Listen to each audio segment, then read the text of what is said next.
Hi ಎಲ್ಲೋ ಎಲ್ಲರಿಗೂ ನಮಸ್ಕಾರ. Rashmi cooking ಚಾನಲ್ಗೆ ಸ್ವಾಗತ. ಪ್ಲೀಸ್ ನಮ್ಮ ಚಾನಲನ್ನು ಸಬ್ಸ್ಕ್ರೈಬ್ ಮಾಡಿ, ಪಕ್ಕದಲ್ಲೇ ಇರುವ ಬೆಲ್ ಐಕನನ್ನು ಕ್ಲಿಕ್ ಮಾಡಿ. ನಾನು ಇವತ್ತು ಮಾಡುತ್ತಿರುವುದು ಉಪ್ಪಿಟ್ಟು. ಅದಕ್ಕೆ ಕಾಂಬಿನೇಷನ್ ತೆಂಗಿನಕಾಯಿ ಚಟ್ನಿ. ಅದಕ್ಕೆ ಬೇಕಾಗಿರೋ ಸಾಮಗ್ರಿಗಳು ಯಾವುವು ಅಂತ ನೋಡೋಣ.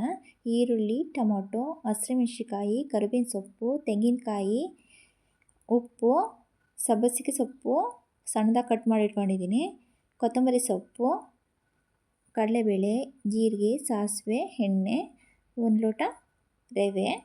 ಈಗ ಮೊದಲು ಸ್ಟವ್ ಆನ್ ಮಾಡ್ಕೊಳ್ಳೋಣ. ಬಾಣಲಿ ಇಟ್ಕೊಂಡು 2 ಟೀ ಸ್ಪೂನ್ ಆಯಿಲ್ ಹಾಕೊಳ್ಳೋಣ.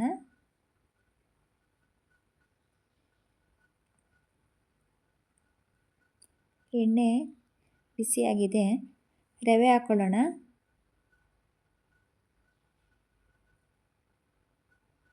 ರವೆ ಹಾಕಿ ಈಗ ಮಿಕ್ಸ್ ಮಾಡಿಕೊಂಡು ನೀಟಾಗಿ ಹುರ್ಕೋಬೇಕು.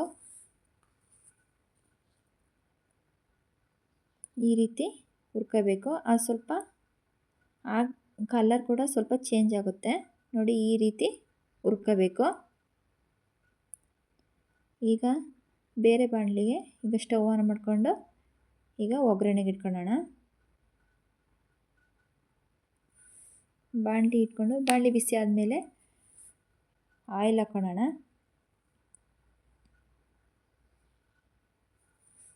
ಹಾಕ್ಬಿಟ್ಟು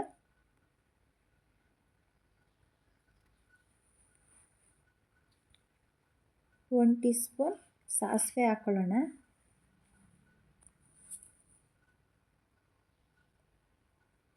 ಹಾಫ್ ಟೀ ಸ್ಪೂನ್ ಜೀರಿಗೆ ಹಾಕ್ಕೊಳ್ಳೋಣ. ಸ್ವಲ್ಪ ಕಡಲೆಬೇಳೆ ಹಾಕ್ಕೊಳ್ಳೋಣ. ಹಾಕಿ ಫ್ರೈ ಮಾಡ್ಕೊಳ್ಬೇಕು. ಕಡಲೆಬೇಳೆ ಫ್ರೈ ಆಗಿದೆ, ಕರಿಬೇವಿನ ಸೊಪ್ಪು ಹಾಕ್ಕೊಳ್ಳೋಣ.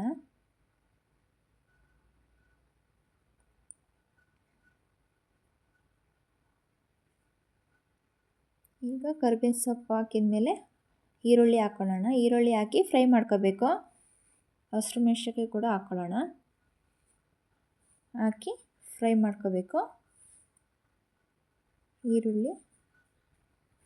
ಈರುಳ್ಳಿ ನೀಟಾಗಿ ಈಗ ಈರುಳ್ಳಿ ಫ್ರೈ ಆಗಿದೆ. ಈಗ ಟೊಮೊಟೊ ಹಾಕ್ಕೊಳ್ಳೋಣ.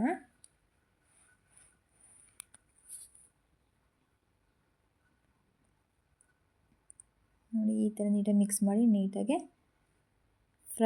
ಟೊಮೊಟೊ ಫ್ರೈ ಆಗಿದೆ. ಈಗ ಸಣ್ಣದಾಗಿ ಕಟ್ ಮಾಡ್ಕೊಂಡಿರೋ ಸಬ್ಬಸಿಗೆ ಸೊಪ್ಪು ಹಾಕ್ಕೊಂಡು ಫ್ರೈ ಮಾಡ್ಕೊಳ್ಳೋಣ.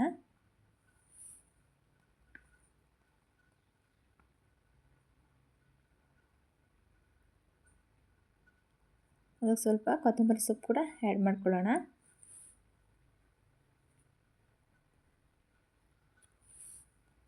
ನೋಡಿ, ನೀಟಾಗಿ ಫ್ರೈ ಮಾಡ್ಕೋಬೇಕು. ಇದು ಈಗ ಒಗ್ಗರಣೆ ನೀಟಾಗಿ ಫ್ರೈ ಆಗಿದೆ. ಈಗ ನೀರು ಹಾಕೊಳ್ಳೋಣ. ನಾನು 1 ಲೋಟ ರವೆ ತಗೊಂಡಿದ್ದೀನಿ, 2.5 ಲೋಟ ನೀರು ಹಾಕ್ತಿದ್ದೀನಿ.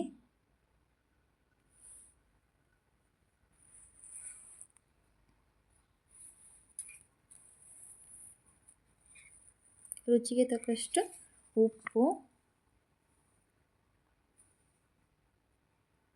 ಹಾಕ್ಬಿಟ್ಟು ಮಿಕ್ಸ್ ಮಾಡಿ ಈಗ ನೀರು ಮಳ್ಳೋದಕ್ಕೆ ಬಿಡೋಣ. ಪ್ಲೇಟ್ ಮುಚ್ಚಿ ನೀರು ಕಾದಿದೆ, ಮಳ್ತಾ ಇದೆ ನೋಡಿ, ಹೇಗೆ ಮಳ್ತಾ ಇದೆ. ಈಗ ಸ್ಟವ್ ಮೀಡಿಯಮಲ್ಲಿ ಇಟ್ಕೊಳ್ಳೋಣ. ಈಗ ರವೆ ಹಾಕ್ಕೋಬೇಕು. ಸ್ಟವ್ ಮೀಡಿಯಮಲ್ಲಿ ಇಲ್ಲ ಅಂದರೆ ರವೆ ಹಾಕ್ಬೇಕಾದ್ರೆ ಮಿಕ್ಸ್ ಮಾಡಬೇಕಾದ್ರೆ ಅದು ಮೇಲೆಲ್ಲ ಆರುತ್ತೆ, ಅದಕ್ಕೋಸ್ಕರ ಮೀಡಿಯಮಲ್ಲಿ ಇಟ್ಕೊಳ್ಳೋಣ. ಈಗ ರವೆ ಹಾಕ್ತಾನೆ ಈ ರೀತಿ ತಿರುಗಿಸ್ಕೋಬೇಕು. ಈ ರೀತಿ ಮಿಕ್ಸ್ ಮಾಡಿಕೊಂಡು ಈ ರೀತಿ ಮಿಕ್ಸ್ ಮಾಡ್ತಾನೆ ಇರಬೇಕು. ಇಲ್ಲ ಅಂದರೆ ಸಣ್ಣ ಸಣ್ಣ ಗಂಟಾಗ್ಬಿಡುತ್ತೆ. ಈ ರೀತಿ ಕೈ ಆಡ್ಕೊಡ್ತಾ ಇರಬೇಕು.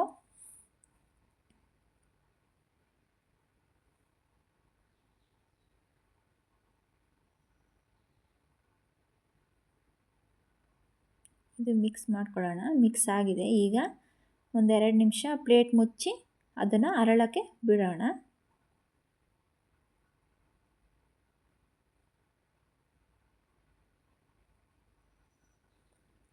2 ನಿಮಿಷ ಆಗಿದೆ. ಪ್ಲೇಟ್ ತೆಗೆಯೋಣ. ಈಗ ತೆಂಗಿನಕಾಯಿ ತುರಿ ಹಾಕ್ಕೊಳ್ಳೋಣ.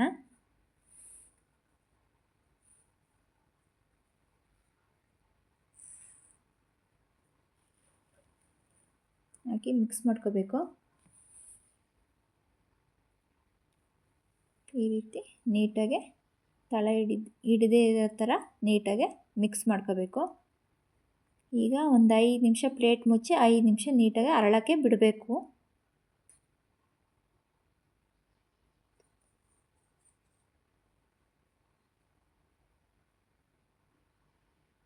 ಈಗ 5 ನಿಮಿಷ ಆಗಿದೆ ನೋಡಿ.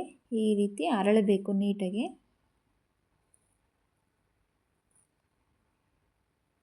ನೋಡಿ ಈ ರೀತಿ ಬರಬೇಕು.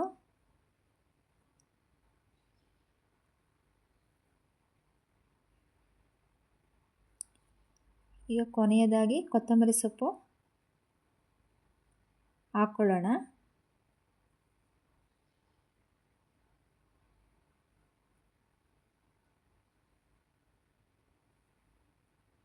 ಈಗ ಉಪ್ಪಿಟ್ಟು ರೆಡಿಯಾಗಿದೆ.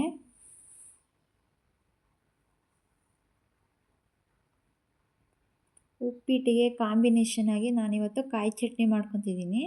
ಅದು ಯಾವ ರೀತಿ ಮಾಡೋದು, ಅದಕ್ಕೆ ಸಾಮಗ್ರಿಗಳು ಯಾವುವು ಅಂತ ನೋಡೋಣ. ತೆಂಗಿನಕಾಯಿ, ಕಡಲೆ, ಸ್ವಲ್ಪ ಶುಂಠಿ, ಕೊತ್ತಂಬರಿ ಸೊಪ್ಪು, 2 ಹಸಿಮೆಣಸಿಕಾಯಿ, ಸ್ವಲ್ಪ ಹುಣಸೆಹಣ್ಣು, 2 ಕಿಲೋ ಬೆಳ್ಳುಳ್ಳಿ, ಒಗ್ಗರಣೆಗೆ ಎಣ್ಣೆ,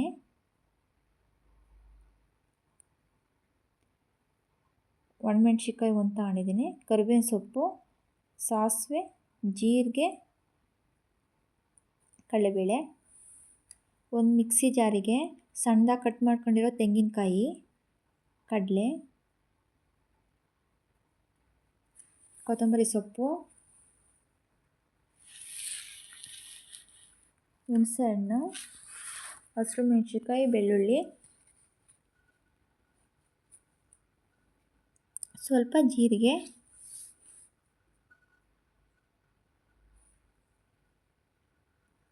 ರುಚಿಗೆ ತಕ್ಕಷ್ಟು ಉಪ್ಪು ಹಾಕ್ಬಿಟ್ಟು ರುಬ್ಕೊಬರೋಣ. ನೋಡಿ ನಾನು ರುಬ್ಕೊ ಬಂದಿದ್ದೀನಿ. ಈ ರೀತಿ ಇದಕ್ಕೆ ಒಗ್ಗರಣೆ ಮಾಡ್ಕೊಳ್ಳೋಣ. ಒಂದು ಬಾಣಲಿಗೆ ಸ್ಟವ್ ಆನ್ ಮಾಡಿಕೊಂಡು 1 ಟೀ ಸ್ಪೂನ್ ಆಯಿಲ್ ಹಾಕೊಳ್ಳೋಣ.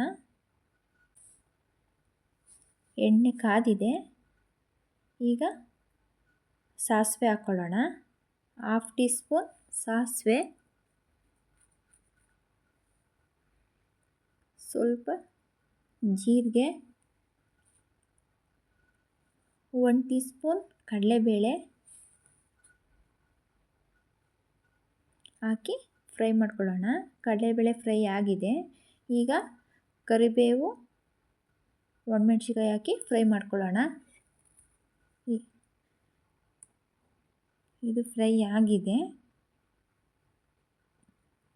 ಈಗ ಒಗ್ಗರಣೆನ ಚಟ್ನಿ ಸೇರಿಸ್ಕೊಳ್ಳೋಣ. ಚಟ್ನಿಗೆ ನಾನು ಒಗ್ಗರಣೆ ಸೇರಿಸ್ಕೊತಿದ್ದೀನಿ. ಈಗ ಅದನ್ನು ಮಿಕ್ಸ್ ಮಾಡ್ಕೋಬೇಕು. ಈ ರೀತಿ ಮಿಕ್ಸ್ ಮಾಡ್ಕೊಳ್ಳೋಣ. ನೋಡಿ ನಾನು ತೀರಾ ಗಟ್ಟಿನೂ ಮಾಡ್ಕೊಂಡಿಲ್ಲ, ತೀರಾ ತೆಳುನೂ ಮಾಡ್ಕೊಂಡಿಲ್ಲ. ಉಪ್ಪಿಟ್ಟಿಗೆ ಈ ರೀತಿ ಇದ್ದರೆ ಸಾಕು. ಈ ರೀತಿ ಸ್ವಲ್ಪ ತೆಳುವಾಗಿರಬೇಕು, ಪೂರ್ತಿ ತೆಳು ಮಾಡ್ಕೋಬಾರ್ದು, ಇಷ್ಟಿದ್ರೆ ಸಾಕು. ನೋಡಿ ಇಷ್ಟ ಆಗಿದ್ದರೆ ನೋಡಿ ಈ ರೀತಿ ಉಪ್ಪಿಟ್ಟಿಗೆ ಈ ಥರ ಕಾಂಬಿನೇಷನ್ ಆಗಿ ಕಾಯಿ ಚಟ್ನಿ ಚೆನ್ನಾಗಿರುತ್ತೆ. ನೀವು ಕೂಡ ಟ್ರೈ ಮಾಡಿ, ಹೇಗಿದೆ ಎಂದು ಕಮೆಂಟ್ ಮಾಡಿ.